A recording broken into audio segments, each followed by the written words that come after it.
የጎጃሙ አብዮተኛው ራፐር ዮ ማሪዮስ ባህር ዳር ከጣና ዳር እያለ ሰሞኑን ያጥለቀለቀው ትሬንድ የሆነው ዘፈኑ እንግዲህ ስለሱ ልጅ አዲስ የወጣ ፎቶዎች፣ መረጃዎች እየተንሸራሸሩ እየተቀባበሉት ይገኛሉ። ሰው ምንድነው የሚለውን ነገር እዚሁ ላይ እናወራለን፣ ሪአክት እናደርግበታለን ማለት ነው። በሌላ ጉዳይ ሊያሾ ይቅርታ ጠይቃለች። ሊቾ ይቅርታ ጠይቃለች። እሱንም እና ሌሎች በጣም አነጋጋሪ የሆኑ ቪዲዮዎችንም እዚሁ ጋር እናወራባችኋለን ማለት ነው። ወዳችሁ ቤተሰቦች እንኳን አደረሳችሁ። በወሎ ሻሌ አሸንድዬና ሶለል እየተከበረ ይገኛል። በትግራይ ደግሞ አሸንዳ በዓል ሰሞን ነውና ሰሞኑን እንኳን አደረሳችሁ ለዚህ በዓል ብያለሁ። እንግዲህ በወሎና በአዲስ አበባ እየተከበረ ያለውን ሻሌ አሸንድዬና ሶለል ያገኟቸውን ቪዲዮዎች ቫይቡን ያለው ድባቡን አሳያችኋለሁ ማለት ነው። አሸንዳ ደግሞ በትግራይ ሲከበር እንዲሁም በአዲስ አበባ ሲከበር የማገኛቸውን ደግሞ ይዤ የምቀርብ ይሆናል ማለት ነው። የምወዳችሁ ቤተሰቦቼ ሰብስክራይብ ያላደረጋችሁ ሰብስክራይብ ያደረጋችሁ ላይክ እና ሼር በማድረግ ቪዲዮውን ጀምሩት። ወደ ቪዲዮቹ እንሄዳለን፣ እንመለስ። በሰፊው ሰሞኑን ብዙ ሰዎች እየተቀባበሉት ያለ ፎቶና ቪዲዮ ነው። እነዚህ ፎቶዎች ምናምን ከወጡ በኋላ አንተ እንደዚህ አይነት ሰው ነህ ለካ አትመስለኝም ነበር አይነት ኮሜንቶች በዝተዋል ማለት ነው። አዳሚ የራስሽን ህይወት እያስቀጠልሽ እየተመሻቸሽ እየተጣበሽ እሱ ዘፈኑን ብቻ ሲዘፍን እንዲኖር ፈልጋችሁ ነው እንዴ? ዘፈን ብቻ ነው የምዘፍነው ሴት ጋር አልገናኝም በፍጹም አልወድም ብሏችሁ ነበር እንዴ? እንደዛ ነው ነገሩ። ይሄኛው ስራ ራሱን የቻለ ነው። ላይፍ ደግሞ እንደማንኛውም ሰው ይመሰርታል፣ ሊያገባ ይችላል፣ ሊወልድ ይችላል። ወልዶም ከሆነ አድርጎትም ከሆነ ማለት ነው እንኳን ደስ ያለ ነው። ወርቅ የመሰለች አበባ የመሰለች ሴቲቱ ራሱ እንዴት እንደምታምር። በተቃራኒው ደግሞ እሱን ለመጣል ነው እየተሯሯጣችሁ ያላችሁት። ያው እሱን ለመደገፍ ይመስላል ይሄኛው። እሱን ለመጣል ነው እየተሯሯጣችሁ ያላችሁት ምናምን የሚሉም አሉ።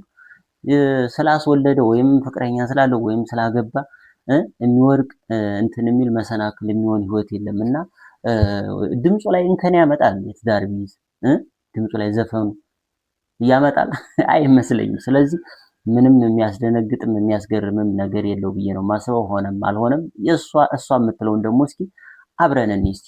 ዛሬ ደግሞ ብዙ አዲስ ነገሮችን ይዤላችሁ መጥቻለሁ። ቲክቶክ ላይ እንዳያችሁት ነው አግብቻለሁ፣ ወልጃለሁ እና ኢንተርኔት ስላልነበረ አሁን በቅርቡ ነበር የለቀኩት። የቀለበት ፕሮግራሜንም በቅርቡ ነበር የለቀኩት። የልጄንም እንዲሁ በቅርቡ ነበር የለቀኩት እና ብዙ አወዛጋቢ ነገር አለው። አይኖ አንዳገባች ወለደች፣ መቼ አግብተሽ ነው 9 ወር እኮ ነው የሚረገዘው ምናምን። እሺ እኔና ባሌ ስንገባ መስከረም ላይ ነው የተገባ ነው። መስከረም 6 ነው የቀለበት ፕሮግራሙ የነበር መስከረም 6 ነው። አዘግቼኝ ለቀኩት። አሁን በቅርቡ ኢንተርኔት ማግኘት ስላልቻልኩ መስከረም 6 ጋይስ መስከረም 6 ተጋባን። መስከረም 6 ስንጋባ የ3 ወር እርጉዝ ነበርኩኝ። ከዛ አምነን የካቲት 7 ተወለደ ማለት ነው። ወደ ኋላ ብለው ነው የጀመሩት። ስለዚህ ለተወዛገባችሁ ሰዎች አስቡት እንግዲህ ማስላት ትችላላችሁ ቀኑን። አሁን ወደ ሊያ ከመሄዳችን በፊት እስኪ ይችን እጅግ በጣም አዝናኝ የሆነች ለፈገግታ ይችን ቪዲዮ ልጋብዛችሁ እስኪ። በጣም እንደዚህ አይነት አዝግ ሰው ነገሩ አልገባውም። ስላልገባው ነው ልጁ አድጎ ተምሮ ገና ያስተምረው እንደው እንጂ የዚህ በጣም አሳሳቢ ነው። የዚህ ኢትዮጵያዊ በጣም ያሳስባል። እስኪ ልጋብዛችሁ። ስንት ዓመት ነው ካገባ? 20 ነው ካገባ። እድሜ 20 ዓመት እያለ ነው ያገባው። 20 ዓመት እያለ ነው ያገባው። የዛሬ 10 ዓመት ማለት ነው። ያረገዘችው ግን ከስንት ዓመት በኋላ? ከ10 ዓመት አይደለም በሁለት ወር ነው ከተገናኘ። በሁለት ወር ስሙ ጋር የዛሬ 10 ዓመት የዛሬ 10 ዓመት እና ልጅ ስንት ዓመት ነው? ወደ 3 ወር 4 ወር የቀረው 5 አከታተየ ነው በነገራችን ላይ የወለድኩት። ኦኬ። ስለዚህ ቆይ የመጀመሪያ ልጅ ስንት ዓመቱ ነው? የመጀመሪያ ልጅ 5 ዓመት ልጅ 3 ወር 4 ወር ይቀረው። ተመልካቾች ገብቷቸዋል ወይስ እኔ ነኝ ግራ የተጋባሁት?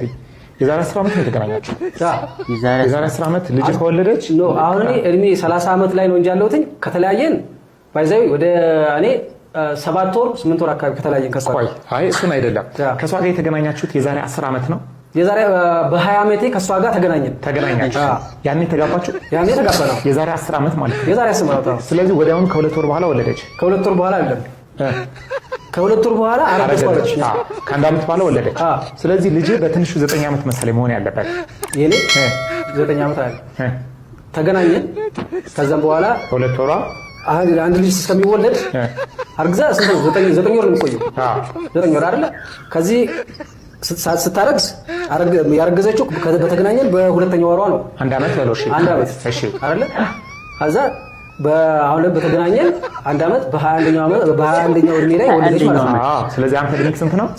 30 ከ30 ሲቀነስ 21 ስንት ነው? 9 የልጅ እድሜ ስንት ነው? የልጅ እድሜ 5 ደረጃ ስንወያይና ስንነጋገር የበለጠ ልቧን መስፈር ነውና እባክሽ የሰዎችን ኮመንት የሰዎችን አስተያየት ሰዎች ስለሚሉሽ ሳይሆን ወደ ራስሽ ተመልሰሽ ከልብሽ ይቅርታ አድርጊልኝ። እኔ ስላንቺ መናገር በፈልግ ኑሮ አሁን አልነበረም የምናገረው፣ ወይም እንደዚህ አይደለም ሞመንቱ የሰዓቱ የነበረበት ሞመንት እንድናወራ ስላደረገኝ እንጂ ከዛ በፊት ነው ብዙ ነገር የሰማሁት ብዙ ነገር የተባልኩት። ግን ምንም አላልኩሽም።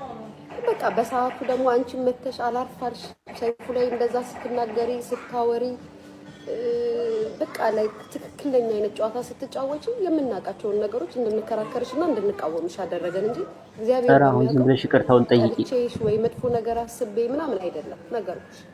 ግን እንዳትቀየሚ በቃ ካስቀየምኩሽ ደግሞ በኪዳነ ምሕረት ስም ይቅርታ ጠይቅሻለሁ። አንቺን ነው ለእናታችንም ቢሆን ነፍስ ይማር። በነገራችን ላይ እናትየዋ በጣም የሚያሳዝኑ እናት ናቸው። አንድ ወዳጄ ምን ብሎ ነገር ይመሰላችሁ? እኚህ እናት አይደለም እኛን ኢትዮጵያኖችን ቀርቶ ፈረንጆችን እንኳን ሲያገኙ እንደ ሀበሻ ነው አቅፈው የሚስቡት። ልጄ ብለው ነው የሚያጉርሱት። ከዚህ በፊት አንድ ፈረንጅ ምን እንዳረጓቸው ታውቂያለሽ? ሊያሉ ልጄ ብለው ቅፍ ሲያረጓት አንገታቸው ላይ ያለውን ሀብል ወርቅ ሰረቀባቸው ብለው ነገሩ። እዛው አሜሪካ ያሉ ሰዎች ናቸው። ፈረንጅ ይሰርቃል እንዴ? መቼም ውሸት አላወራም። እና እኚህ እናት ሁሉንም የሚያቅፉ እናት ናቸው። ሁላችንንም የሚወዱን እናት ናቸው። በሰዓቱ መነጋገሪያ ርዕስ ሆኑና ተነጋገርንባቸው፣ አወራንባቸው እንጂ ጠልተናት እኔ እውነት እግዚአብሔር ምስክሬ ነው ለሳቸው በመጨነቄ ምናልባት እኔ እንደናንተ ላላስብ እችላለሁ። እኔ ስለ እናቶች ብዙ ጊዜ እናትን ትጎዳለች ምናምን ትላላችሁ። እኔ እናቴን ሳልጠግባት የተለየው ልጅ የሰውን እናት እንዴት ትጎዳለች? እኔ እኮ እናቶቻችሁ ስታንቀባርሩ ሳይ ነው ደስ የሚለው። እናቶቻችሁ በቃ ስትንከባከቡ ሳይ የምር ነው ደስ የምትሉኝ የምወዳችሁ። እና ለምን ይመስላችኋል ያልገባችሁ ነገር? እኔ yes it's for me thank you ለምን ይመስላችኋል? ዛሬ ላይ እናቴ ሁሌ ነው የምላችሁ፣ ዛሬ ላይ እናቴ ብትኖር እንደ ንግስት ነው ማኖራት።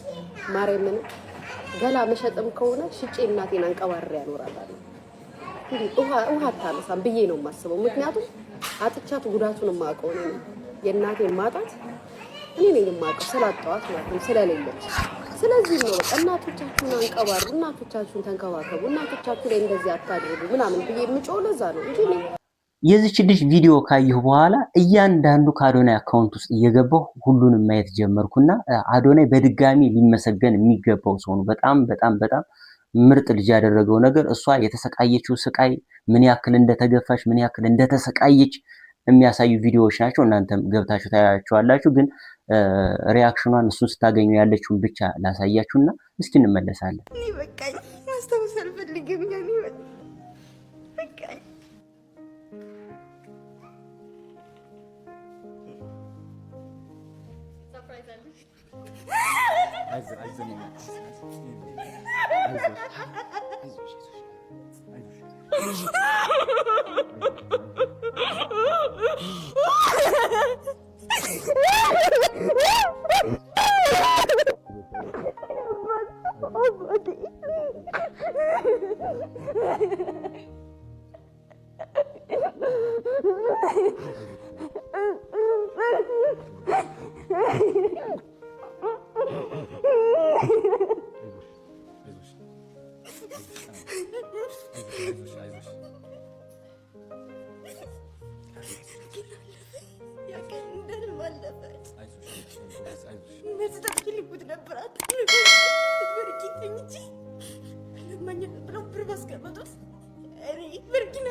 እንቺ አፈር ቢላ የምትለኝ እናቴ እንኳን ትናፍቀኝ ነበረ።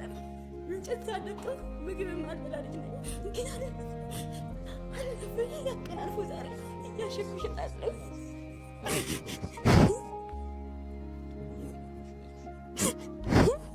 ምትተኝ ክስለኝ በጉ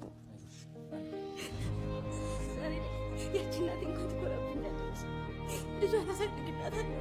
እንጨት ካልመጣ ምግብ ማልበላ ልጅ ልጇን አሳድግላታለሁ። እኔ ልጇን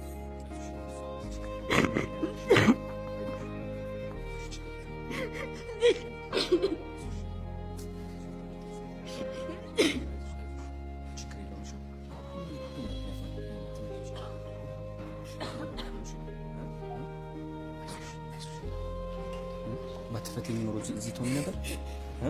እዚህ ትሆኚ ነበር ባትፈተኝ ኖሮ። እንዳያችኋት ከጎንደር የመጣችው የገጠር ልጅ ናት። ያ በጣም ስቃይዋን ፍዳዋን ያየች ልጅ ናት እና አሁን በጣም ብዙ ነገሮችን አሻሽሎላታል ማለት አዶና የሚል ቆሎ ጀምራ ነው አሁን እሱ ጋር የተገናኘችው ማለት ነው። አሁን ስልክም ተገዛላት፣ አይፎን ሰርፕራይዝ አረገ፣ ብር አካውንቷ ላይ ገባት፣ የቤት ኪራይ ምናምን እያንዳንዱ ነገር አካውንቷን አለላቸው። አሁን ቪው ነው በጣም ሰውን ህይወት እየቀየረ ያለው ቪው ስለሆነ አካውንቷን እንደገፋ አድርጉ እየገባችሁ እዩላት። እንግዲህ እንደሱ ማድረግ ባንችል እንኳን በዚህኛው ነገር እንኳን እናግዛት። ገብታችሁ ይዩላት በእናታችሁ፣ አካውንቷን አነቃቁላት እንድሰራበት። ያ ዘመን ለመጨረሻ ጊዜ ያ የተሰቃየችው ስቃይ ለመጨረሻ ጊዜ የሚያከትምበት ጊዜ እንዲመጣ ከጎኗ ሁኑላት ነው የምለው። ወደ ሌሎች ጉዳዮች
ይሄኛው ደግሞ በወሎ ምድር በወሎዋ ታላቋ ከተማ ደሴ ሰብሰብ ብለው እንደዚህ ሻዴ አሸንዲየና ሶለልን እያከበሩ የዋሉበት ነው ማለት ነው። ትናንትና እንደዚህ በአማረ እጅግ በደመቀ ሁኔታ ሲከበር ውሏል ማለት ነው። ዛሬም ይቀጥላል ማለት ነው። ቅድም ያሳየኋችሁ የአዲስ አበባው ነው። እንግዲህ ሌላ ቦታዎችም እንዲሁ በአሸንዳ በትግራይም አዲስ አበባም እንዲሁ መደረጉ አይቀርምና ያንንም ይዤላችሁ እመጣለሁ። የዛሬውንም ድባብ ጨምሪ ይዤላችሁ እመጣለሁ ማለት ነው። ለማንኛውም እንኳን አደረሳችሁ። እንደዚህ ፍክት ድምቅ ባለ ሁኔታ እየተከበረ ይገኛል። ማብሬን እዚህ ጋር